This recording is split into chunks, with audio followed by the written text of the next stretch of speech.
right. We good. I was already recording. All right, Jay Sean. It's a big day. Yeah. All right, we back rage baiting in the culture. It's been a little bit since we recorded and posted, but we've been busy working. Yeah. Yeah. Long awaited. Highly anticipated. Let's talk about it. You recorded a movie. You made a promise a few months ago, right? Yeah. Right here on these airways, right? Yeah. What was the promise? You was working on the script. Yeah, I was working on the script, and then I said I was going to have it filmed and produced. Yeah. And I think that was, I don't know the whole promise. I'm pretty sure that was in it, though. Yeah, but you was already working on the script. Yeah. How was that process? Well, first of all, hold on. What's the name of the movie? The name of the movie is Who Can It Be Now? Who Can It Be Now? Yeah. That's the name of the movie. That's an interesting title. Well, I got it from a song called Who Can It Be Now from Men at Work. And so that's what kind of inspired the name and some of the plot of the movie. Okay. And so you wrote the movie. Did anybody help you with the actual writing of the script? No, I did it all by myself. You wrote the whole thing, Yeah. word for word. Yeah. That's tremendous. Is this your first time doing something like that? Writing a script, yes, but as of like storytelling or like similar to storytelling, I would say no. Yeah. But as of like writing a full script, like as if like it's gonna be a movie, then yeah. Okay.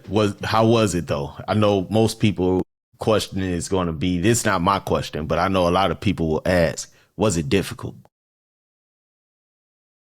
For the most part, yes. What was difficult about it? There was parts where it wasn't like, it didn't sound right, or it was like having to think about what's going to come next. And then after what's going to come next is going to be like, how do you want it to begin? How do you want it to move to this part? And then how do you want it to end? And then like how you want the characters to interact with each other too.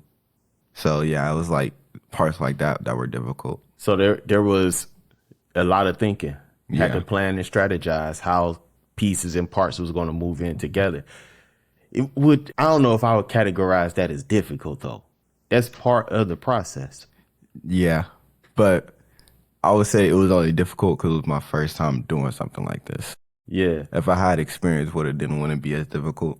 But how important is it to take on difficult tasks like that? it's very important. It builds how you are, and it helps you like think of like how you're gonna like problem solve or like get yourself through difficult situations like that, because eventually you're gonna have to do it. So Yeah.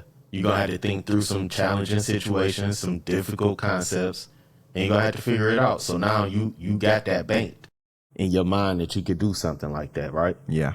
Take time, something that took months to produce, and then put it on a big screen.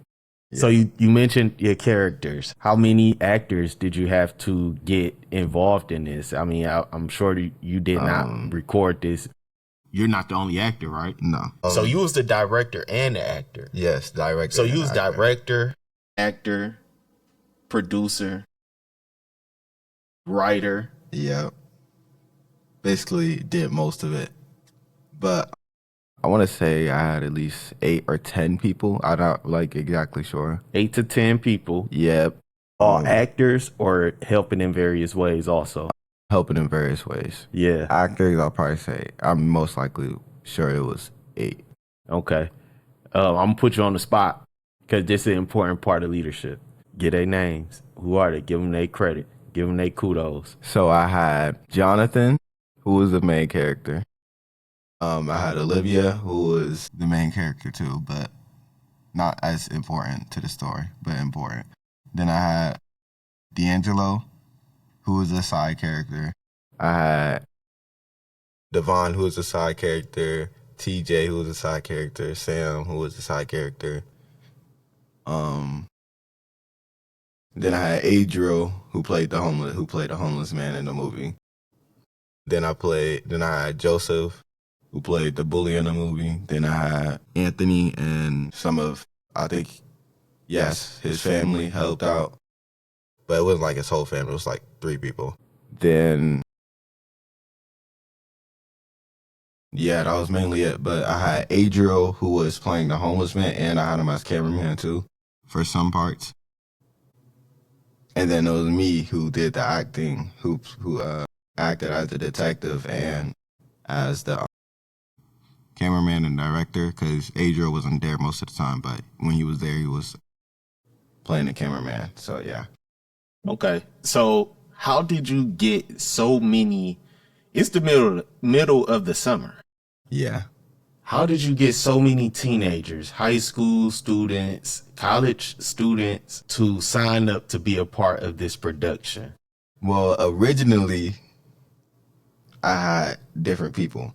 I had a girl named Rama who was going to play Mary, which is the main character, was a side character, but, both. But she couldn't do it because she had family things to do. Then I had Onaya, who was going to play D'Angelo's character, who was George. But he couldn't do it because he had work and he had other things to do. And then I had Jaden, who was going to play Vicky, but her parents didn't want her to be in it. So she dropped out. And so I had to ask new people. And some new people said they couldn't do it, and then some people said they could do it. Okay, so that's what I'm asking. How did you figure that part out? Because and this is why I'm asking you this. It's a skill set that I don't know if you recognize it in your own self. Is you had to pivot between different people who were signed up but dropped off. You had to find new people. You had to adjust. That is a great skill set of leadership. I don't know if you recognize that in yourself and how you had to maneuver through. So in total, it sounded like you might have had about 20 people. Yeah. But about maybe a half of them dropped off for one reason or another. And you had to, a lot of people would have let that just end the whole thing. I got all these people, I got them signed up, and now all of a sudden all of them can't do it. So forget it, whatever. What allowed you, or what skill set was required for you to say, okay, that's cool. And hopefully y'all still friends.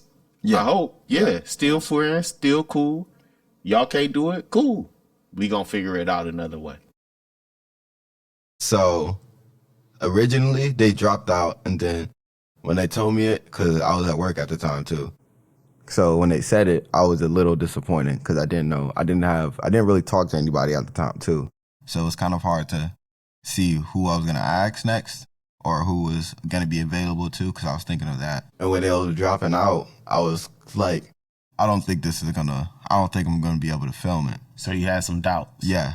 Okay. And then I kind of just sat there and just realized that I took all this time to write this script, and I paid all this money to get the props and get the camera working and download this app and get this working. And I had this whole idea down, and that I just was like, okay, if they're not gonna doing it, then I'm gonna have to ask people who I don't know all that well, because Olivia and John are they were seniors at the time, but I didn't really know them too well. I knew John because of wrestling, but I didn't really know him.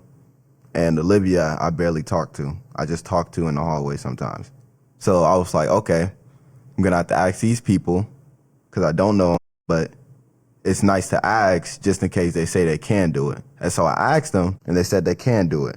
Originally, John was going to be a cameraman, but he switched and said he wanted to be an actor. So that helped me out a lot. And then Olivia said she was going to be able to do it. And so I basically just started asking new people who I didn't know. And so over the course of us recording, it gave me time to know them better and be able to build that connection again. So next time something like this happens, I know who to go to. Yeah, so those are some important skill sets, Jay Sean. I really hope that you realize the courage to reach out to people that you already didn't really know, to do something that, how many of your peers in school have made a movie that you know about? None. right? So this is not something that everybody is doing because a lot of times it's easy to reach out to people to do something that everybody already doing. But to reach out to do something new that it's not going to be completed in one day or 1 week. This is going to take a few months of getting together daily, working on this constantly and building something. And for you to lead that team, that's an important skill set. I just want you to know that. I want to reiterate how important that skill set is and the leadership that it takes to do something like that, to put that together and see it through to the very end. Right? Yeah. Good. So you also had a job while you were doing all of this. You was working a summer job at Popeyes. Yeah. So the plan was get the money from Popeyes and then buy the school stuff I need and then buy the props.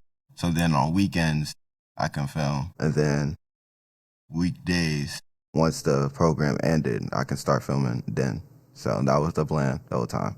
Okay. What about the editing of the movie? How was that whole process? Oh, the editing was terrible. What you mean it was terrible? It wasn't terrible like, oh, it's bad. It wasn't editing. the fun part. No, it was very painful. So some of the clips we recorded, I was like, okay, this is good. And so I didn't look it over, which was a mistake because I go home and then I go to edit it and then half the audio is not there. People was talking in the background. And then it was just like, okay, I can't use this. And I can't redo the clip over because some of the people aren't going to be there that day. So I had to cut some parts and then I had to find music and then I had to see how I wanted the timeline to go to like showcase everything. And then I had to wait for it to export, which took a while. And then before I could export it, I had to get rid of it. I had to cancel the export because I had to wait for Jordan and Joy to finish their part, their advertisement.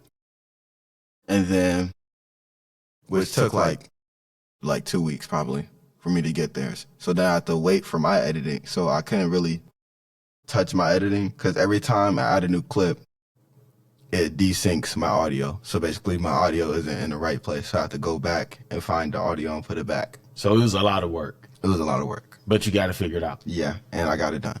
Okay. That's what's always most important because it is always going to be a lot of work.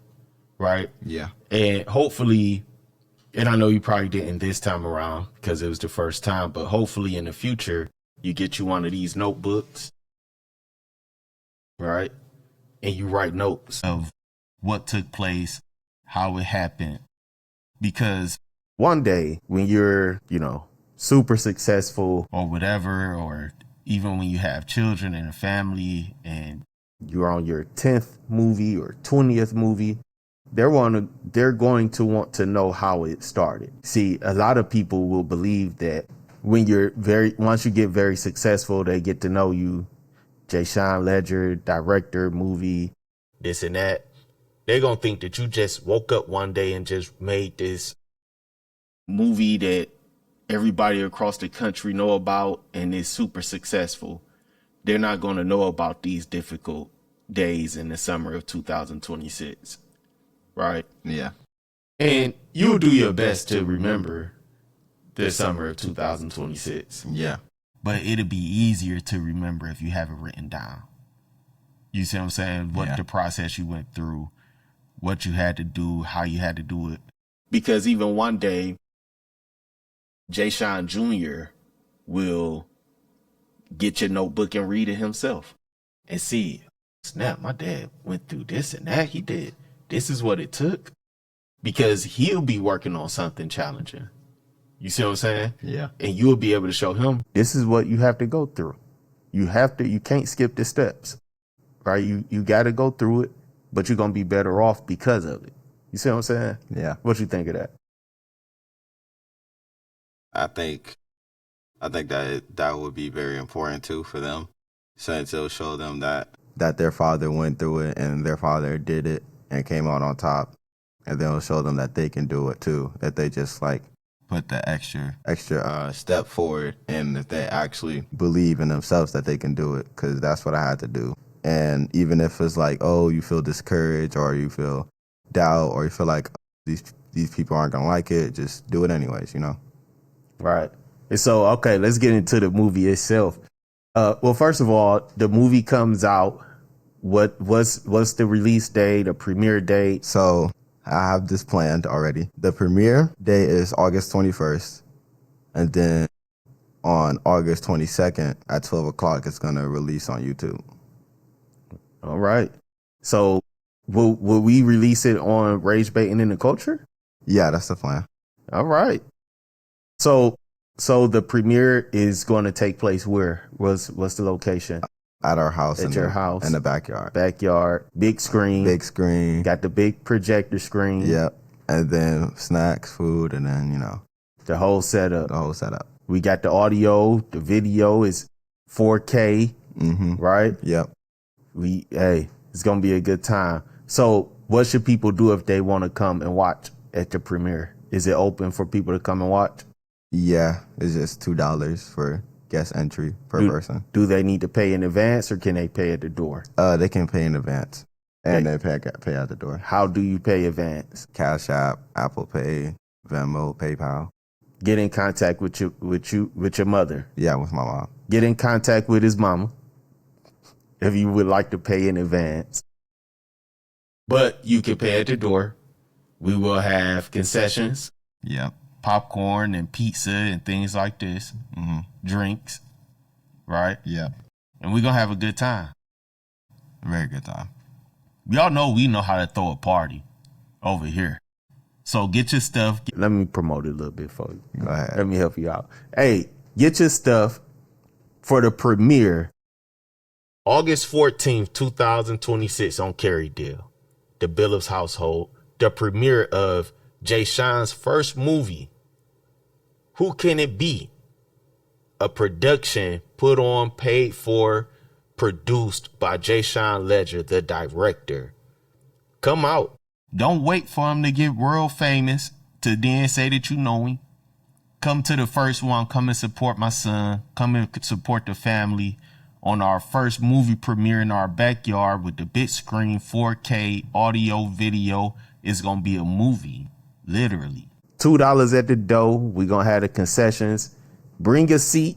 We got plenty of seating, but we expecting this to be a packed house, sold out show. Get here early, right? Yeah. You're advised to get here early, get you a seat so that you can enjoy the movie. Huh? That was good. That was good? That was good. All right. Anything else? Yeah. So obviously this isn't the first film I plan on doing. The last. Well, this isn't the last film I plan on doing, exactly. So the next projects I have lined up for 2026 and 2027. I have a TV series I plan on working on, which is called Starman. And then I have another horror movie that I plan on having during October and September. I don't know what the name is going to be, but I have the concept of it now. And then I have one more that's planned to start during March. I don't know what it's going to be, but I know. So I plan on filming there. So we got a little pipeline going. Yeah. Movie after movie after movie. Boy, Lord knows, I wish I would have got me a spot in the movie. I ain't get in. I was very busy working on some stuff, so I didn't fit into the script. But next one, I hope I get on. Hey, you know what? I think that we should also reach out to a couple people. Ray Jr., E.C. Ray, is one of Cleveland's local movie producers. I think that it would make sense to connect with him to see if we could have some type of partnership to produce the next movies or even help put this movie out. And then also some people on the national platform to put it out on their platform. Some different people in entertainment have platforms where they, distribute movies. And maybe we could get you on a platform too. What you think? Yeah, I think that would be good. So we're going to reach out to some, see what happens. But I think we might have some family connections with a couple people here locally. So we'll see what happens with that. What you think? I think that would be good for promotion and for building a community so that when I do more projects, it'll just be like they'll, already know it's there. Yeah. Because, and I think, lastly, I think that it's important, since we on that topic, is like you said, the editing part was kind of difficult. It was consuming. Maybe you get a little help specifically on editing. So maybe there is somebody here locally that this is what they do. They are editors extraordinaires, and they can help you out with it. Not that they'll do every single part, every single step, but maybe they can help show you different ways of doing different things. You see what I'm saying? Yeah. All right. Okay. Anything else? Any last thing? Tell them to come and watch the movie. Yeah, come watch the movie August 21st and then 22nd if you want to watch it on YouTube. No, if not, if you don't want to watch it, come through, watch it in person at the premiere August 21st, and then you can check it out for replay of all the stuff that you missed on YouTube August 22nd. Rage Bane in the Culture YouTube channel. Check out the movie. Give them the name of the movie one more time, Jay Sean. The name of the movie is Who Can It Be Now? Who Can It Be Now? Gonna be on YouTube. And eventually everywhere where you can watch or get movies is going to be available to you. Peace. Peace.